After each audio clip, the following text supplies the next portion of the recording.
Hello, YouTube. In my continuous investigation of the mysterious ancient people in the Russian north, those who embarked to live under the ground in the subterranean realms, I try to find as many sources as possible. Today I will use some of the research of Alexei Komogortsev, a Russian researcher and writer. And you can find my other videos on the subject in my channel. I have a few. So the legends about the Perm Chud, the Selkup legends about the Kveli Kup people, and the Siberian mammoth lizards are closely related to the Samoyed legends about the Sirtya people. They're also called Sikhirtya, but we'll stick to Sirtya here. They lived in the tundra before the Nenets people arrived. Please understand, Yasher Mamont in Russian should be probably translated into English as ancient lizard mammoths. Very interesting. Just like the Chud, the Sirtya were short in stature and wore beautiful clothing with metal pendants. They had white eyes, white-colored eyes. Remember the white-eyed Chud I've spoken about in my other videos. And the Sirtya's homes were high sandy hills. They came out onto the surface of the tundra at night or in the fog. They lived in subterranean lands, territories. And it says that where they lived down below, they rode dogs and herded mammoths, Ya-Khorah, called earth deer by the Nenets people. In the fall of 2017, following archaeological excavations in the Tazovsky district of the Yamalo-Nenets Autonomous Okrug, I would say region, Tyumen archaeologists suggested that the mythical Sirtya people really existed in Yamal. You can find my video about Yamal and those strange apertures, gigantic holes in the ground that appeared out from nowhere. I wonder if there is any connection. On January 20, in the year 2020, the TASS news agency reported on a series of unique finds by Krasnoyarsk archaeologists in Taimyr. And I spoke about this very mysterious part of Russia that's scantily researched, definitely. Specialists from the Krasnoyarsk Geoarchaeology Company stated that some of them could be traces of ancient inhabitants of the Arctic, the legendary Sirtya people. The last known case of observing the authentic Sirtya was reported in the year 2011 by Pluzhnikov, a research fellow at the Institute of Ethnology and Anthropology of the Russian Academy of Sciences, screenwriter and ethnographer, and also has a scientific title of Candidate of Historical Sciences. While filming a movie about reindeer herders in one of the reindeer herding brigades, he was told about a recent encounter in the tundra with a representative of this people, whom the reindeer herders initially mistook for a big goose. But when the goose turned out to be to the reindeer herders, when he turned to them, and they tried to catch up with it, it turned out to have a completely human face. Pluzhnikov calls this story quite plausible, since the Sirtya could well have used bird skins as clothing. In the fall of 2017, that's when the following archaeological excavations in the Tazovsky district, the Tyumen archaeologists suggested that yes, those mystical Sirtya people did exist in Yamal.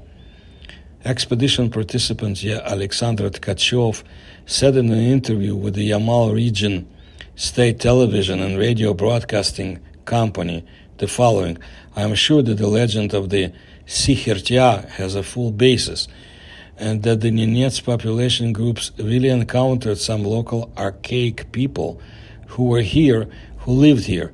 Their ancestors have been living here for several thousand years, having come from the south, and accordingly these elements were reflected. It is known that the Sikhertia were good metallurgists. A very large number of metal finds. Two main scientists have discovered fragments of a burial chamber that is over 300 years old. The finds include artifacts also dating back to the 10th to 14th centuries. So you definitely see some interesting discoveries being made, and the director of Krasnoyarsk Geoarchaeology Company, Daniil Lysenko, commented on these finds as follows: "These are the easternmost monuments of Western cultures that were widespread in Yamal along the entire coast of the Arctic Ocean, and which are associated with the legendary Sikhirtia. Information about them is contained in the Nenets legends. Their distinctive feature is that they lived under the ground in subterranean areas. In Makarov Bay, we recorded a frame earth structure and many tools, including those made of mammoth tusk. This is dated to the 14th century. Recently, the results of radiocarbon analysis came from California. There are analogies on the Yamal Peninsula. These are monuments discovered by Arctic explorer Valery Chernevtsov in 1929. This is a circular Western analogies associated with the pre-Samoyed population of the northern outskirts. For the first time, it was possible to extend some cultures, some people who lived in a rather late pre-Russian period so far to the east. Makarov Bay, where the new material remains of the Sirtia culture were discovered, it's located on the northwestern coast of Taimyr in the Piasinsky Gulf of the Kara Sea. Like the Chud people I've described before, the Sirtia were considered skilled blacksmiths and good warriors. Encounters with the Sirtia brought misfortune to some and good luck to others. According to legend, when the Nenets reindeer herders arrived in the tundra, the Sirtia hid under the ground. There are known cases of Nenets actually marrying Sirtia women. According to other stories, the Sirtia could steal children if the children of the Nenets continue to play outside the tent until late hours. They could cast a spell on a person or simply frighten him or her. There are references to military clashes between the Nenets and the Sirtia, and the latter were distinguished not so much by their military valor as by their ability to suddenly disappear and suddenly reappear. The Nenets attributed these skills to the special shamanic gifts of the Sirtia. Soviet geologist Kulik, who was the brother of the famous meteorite researcher Kulik, remember the Tunguska event, wrote in the reports of the USSR Academy of Sciences in 1928, in the lower reaches of the Korotaiha, I had the opportunity to visit the so-called Chud dwellings, caves dug in the sand, described back in 1827 to 1837 by Veniamin and Schrenk.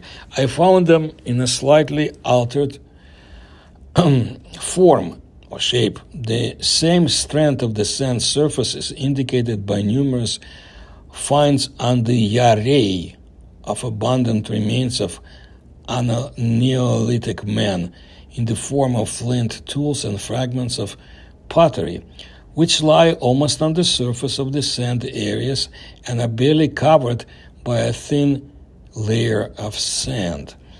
In Soviet times, the question of the Sirtia was developed by the largest, I would say most well-known domestic Ugrologist, somebody who studied the Ugric people, ethnographer and archaeologist Chernevtsov, who passed away in the year 1970.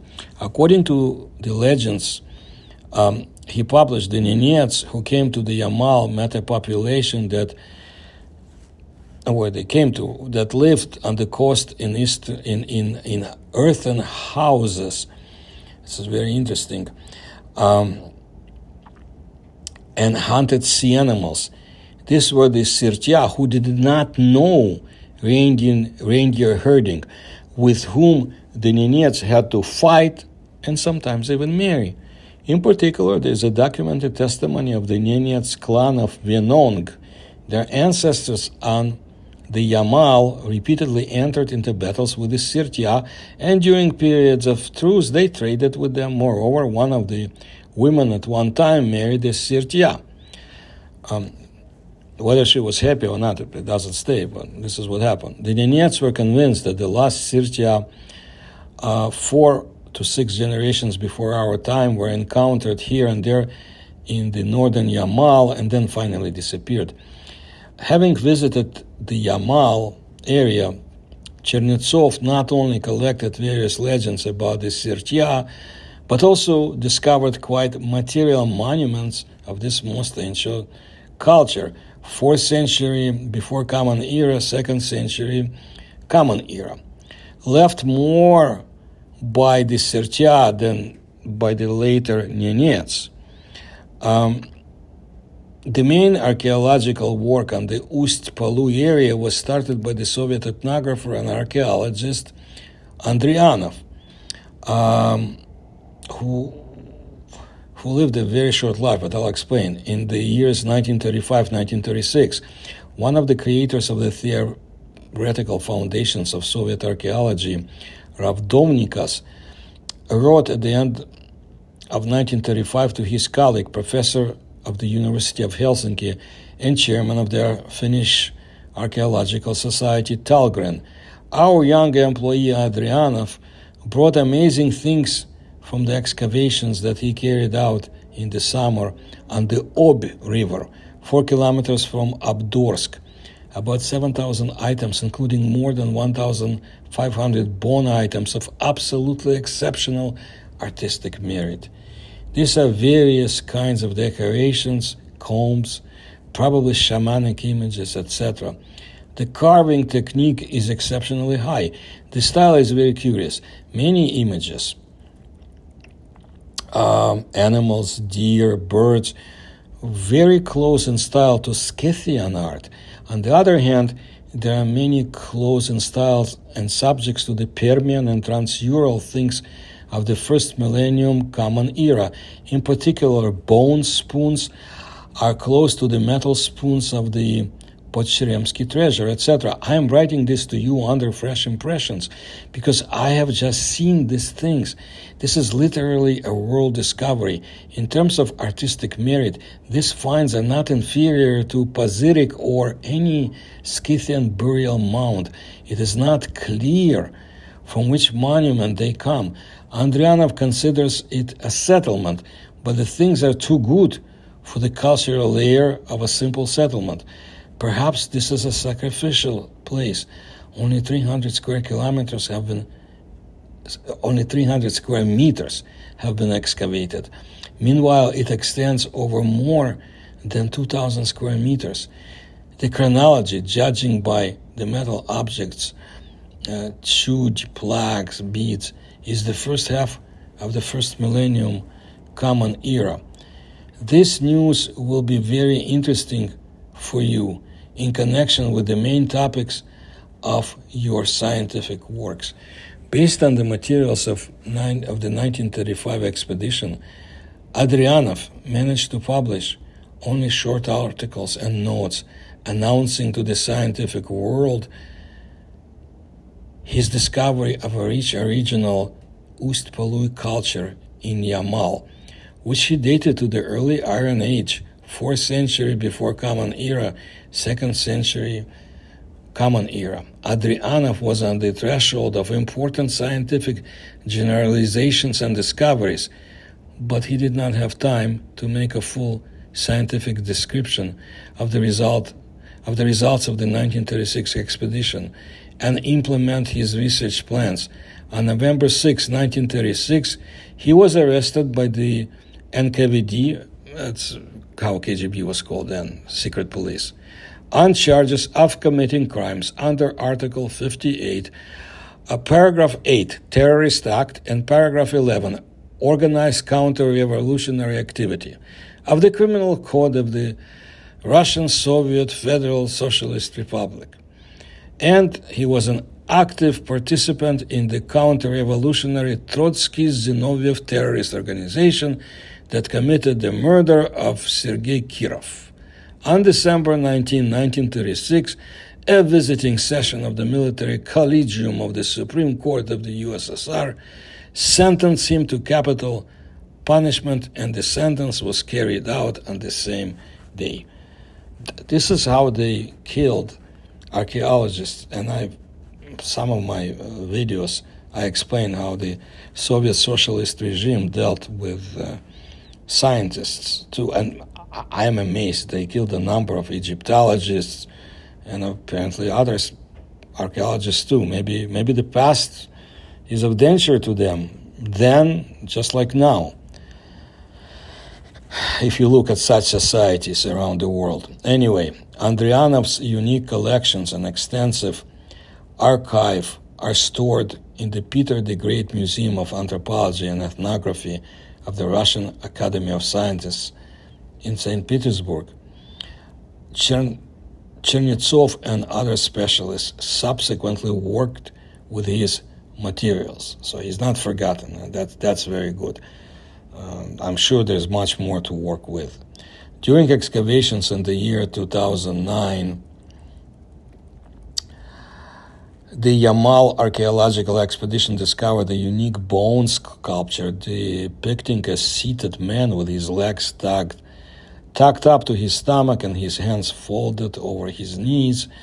Experts note that the iconographic similarities between the three-dimensional figure of a seated man and the cast bronze and engraved on plaques anthropomorphic characters of Ust-Palui are astonishing. All these figures have heads that are disproportionately large in relation to the body. Very interesting, by the way. Reminds me of some of the discussions that are led today about discoveries on another continent, in South America. It is possible that in all the listed cases we're dealing with the same stable iconographic tradition associated with the depiction of Sirtia. The images of humanoid creatures found by archaeologists in the Ust-Palui sanctuary date back to the period from the early Iron Age to the turn of this second millennia Common Era, and were cast from bronze or cut with a knife on flat bronze plaques. The iconography of anthropomorphs is extremely uniform. The figure or head mask is depicted strictly full face and is crowned with a headdress resembling a helmet. The helmet is often adorned with the figure or head of an animal or bird, or the anthropomorphic mask.